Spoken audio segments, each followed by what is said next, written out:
ہزاروں سال پہلے کی بات ہے۔ نمرود نام کے ایک بادشاہ کی حکومت تھی۔ اس نے خدا ہونے کا جھوٹا دعویٰ کر رکھا تھا۔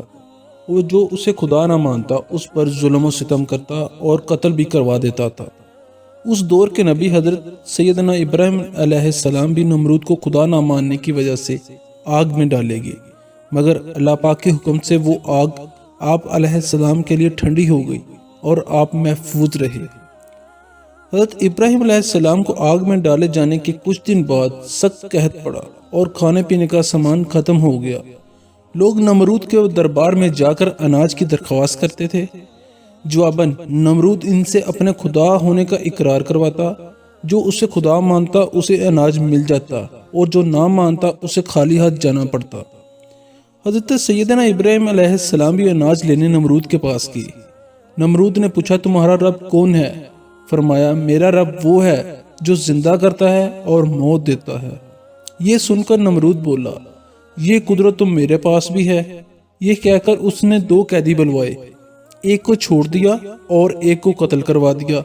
آپ علیہ السلام نے نمرود کی کم عقلی دیکھ کر فرمایا، میرا رب مشرق سے سورج کو نکالتا ہے، اگر تو خدا ہے تو مغرب سے سورج نکال کے دکھا۔ یہ سن کر نمرود حیران ہو گیا اور کوئی جواب نہ دے سکا۔ کچھ دیر بعد اپنی شرمندگی مٹانے کے لیے بولا، میرے پاس اناج ہے، جاؤ اپنے رب سے جا کر اناج مانگو۔ آپ علیہ السلام نمرود کے دربار سے نکل آئے اور گھر کی طرف چل پڑے۔ راستے میں ریت کا ایک ٹیلا نظر آیا۔ آپ علیہ السلام گھر والوں کو خوش کرنے کے لیے اسی ریت سے ایک تھیلا بھر کر گھر لے آئے اور سو گئے۔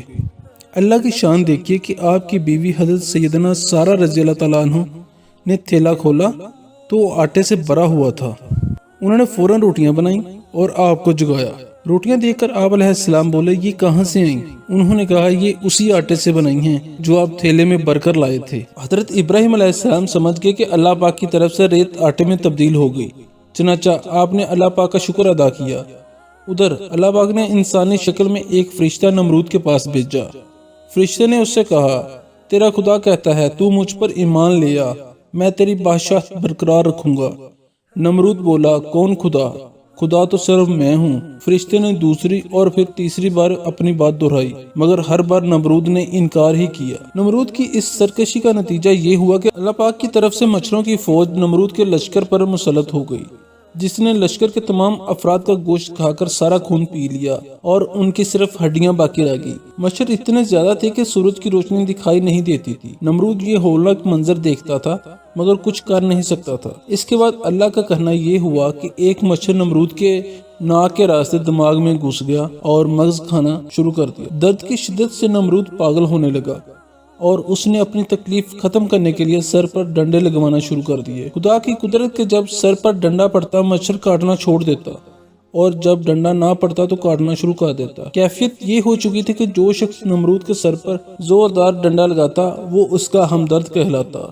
یوں ڈنڈے پڑتے پڑتے اور چبٹ لگتے لگتے 400 سال گزر گئے اور نمرود بالآخر ذلیل و رسوا ہو کر مر گیا۔ ہمارا اور ساری کائنات کا رب اللہ پاک ہے جو ہمیں رزق دیتا ہے، وہی زندگی اور موت عطا فرماتا ہے۔ سورج اور چاند کا نکلنا، دن رات کا آنا جانا سب اللہ پاک کی مرضی اور اس کے حکم سے ہے، اور جو اللہ پاک کی نافرمانی کرتا ہے اس کا انجام بہت برا ہوتا ہے۔